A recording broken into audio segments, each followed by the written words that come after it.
আমরা কে? আমাদের অস্তিত্ব কী? পৃথিবী কত বড়?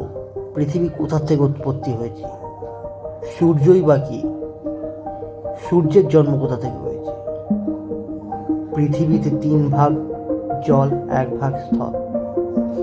বৈজ্ঞানিকের মতে সমুদ্রের মাত্র 5%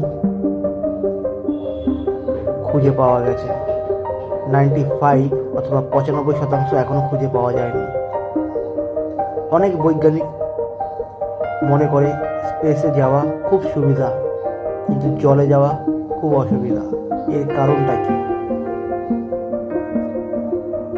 পৃথিবী ছাড়াও কি কোনো অন্য গ্রহে মানুষ আছে? যদি জানতে চাও, আমার নেক্সট ভিডিওটা তোমরা অবশ্যই দেখো। আর এই টাইপের ইনফরমেটিভ ভিডিও দেখার জন্য আমার পেজটাকে অবশ্যই ফলো করো, আর ইউটিউবে ছাড়লে চ্যানেলটা সাবস্ক্রাইব করো।